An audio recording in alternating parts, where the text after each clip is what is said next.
The winter of 1878 hit Montana Territory with relentless cold. Snow blanketed Willow Creek, making survival a daily struggle for settlers. Yet Nora Clement's cabin stood out. A thin plume of smoke, a steady warmth inside, and a woodpile so small it seemed impossible. Neighbours puzzled over her secret. Was it a magical stove, or was she simply freezing in silence? Visitors found her home inviting and warm, unlike their own frostbitten cabins. Nora, a widow, never seemed burdened by the endless work of hauling wood.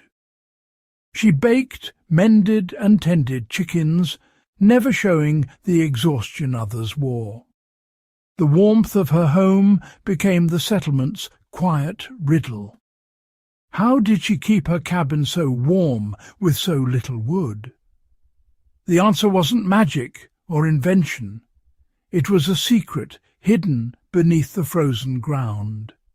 A solution born of memory and a deep understanding of nature. The earth itself held the key to Nora's enduring warmth. Nora Clement had come to Montana with her husband Thomas, chasing dreams of a new life. When illness took Thomas, many expected Nora to return east, but she stayed, determined to keep their homestead alive. She worked the land, mended fences, and learned to protect her flock. Her strength was quiet, but unwavering. As winter approached, Nora saw her neighbours frantically piling wood. She knew she couldn't match their strength or their towering stacks. Instead, she relied on careful planning and memory. Fuel was life, but brute force wasn't her answer. She searched her past for a lesson that could help her survive. Nora's resilience wasn't loud. It was in her steady hands and watchful eyes. She needed a smarter way to keep warm. The solution would come not from Montana, but from a childhood memory. She remembered something her grandfather once taught her. That memory would become her lifeline. Nora's answer came from Michigan, where winters were harsh and her grandfather wise. He never left firewood exposed. Instead, he dug a pit behind the smokehouse. The earth, he said, kept wood dry and above freezing. He lined the pit with stones, stacked seasoned logs, and covered it with planks and earth. All winter he pulled out dry, ready-to-burn wood. Nora remembered the smell of earth, the careful stacking, the warmth of those logs. This old wisdom was her blueprint. It wasn't new technology, but a time-tested way to work with nature. She realized she could adapt this method to Montana's unforgiving climate. It would take effort, but it would save her from daily battles with frozen wood. Her grandfather's lesson became her plan. The earth would be her ally. Nora chose a rise behind her cabin and began to dig. The ground was tough, but she persisted, shaping a pit 4 feet deep, 6 wide, and 10 long. She lined it with creek stones, just as her grandfather had. Each log was stacked with care, largest at the bottom, gaps for air. She covered the pit with planks, canvas and earth, camouflaging it with pine needles. When finished, it looked like a simple mound, her secret cache of warmth. The work was grueling, but it was her fortress against winter.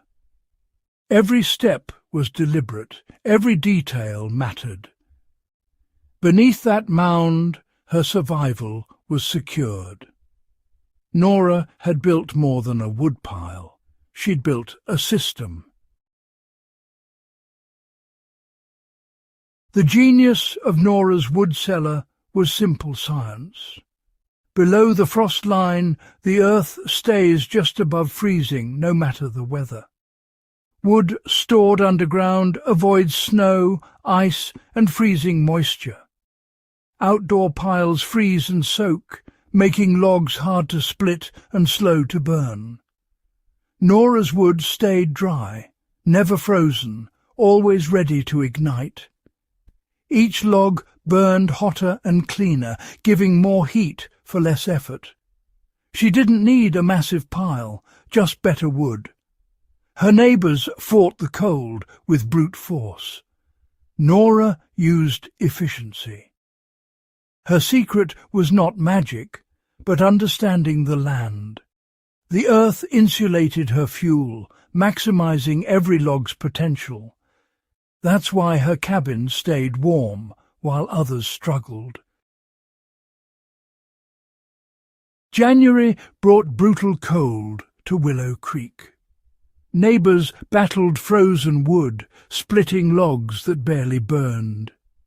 Their cabins filled with smoke and damp, warmth always just out of reach. Nora's routine was different. She brushed snow from her mound, pulled out dry logs, and lit a fire that crackled instantly. Her home was warm, her windows clear, her energy conserved. While others shivered and coughed, Nora thrived in comfort. The difference was stark. They fought winter, she worked with it. Her hidden system turned survival into ease. Nora's quiet method made her cabin an oasis in the cold.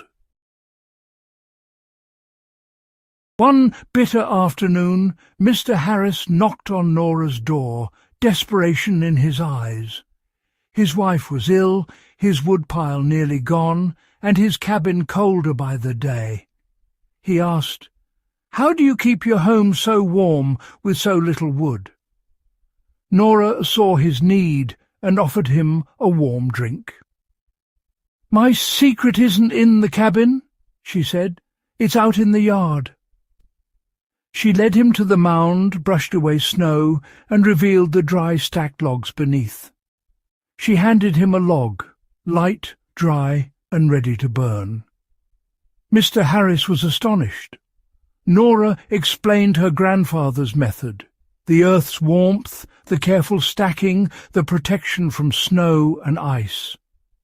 "It's not magic," she said, "just using what the land gives us."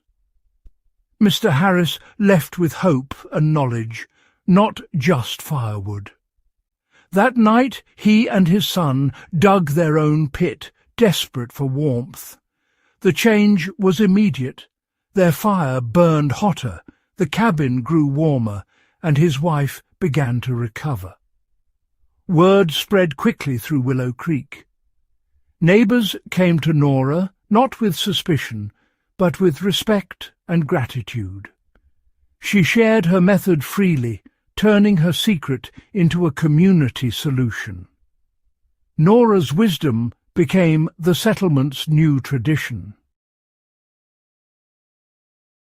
Mr. Harris's success inspired others. Families dug their own wood cellars, learning from Nora's example. The settlement transformed, no longer just massive wood piles, but hidden caches beneath the earth. Nora taught them to choose dry ground, line with stones, and stack for airflow. Her quiet guidance became a communal asset. By the next winter, every cabin had its own mound. The community was stronger, more resilient, and united by shared wisdom. Nora's simple idea changed how they faced the cold. Her memory became their tradition. The warmth of her cabin spread far beyond her own walls. Nora Clement's story became legend in Montana. Her wisdom wasn't in inventions, but in observing nature and remembering old lessons. She showed that patience and preparation outlast brute force. Her autumn labour paid off all winter, while others struggled. Nora's approach was strategic. Work smarter, not harder. Her wood cellar was elegant in its simplicity, using the earth's natural gifts. The best solutions, she proved, work with nature, not against it. By sharing her knowledge, she strengthened her entire community. The tale of the warm cabin is more than survival. It's about observation, practical thinking, and the quiet power of sharing. Nora's legacy endures: wisdom, patience, and the warmth of helping others.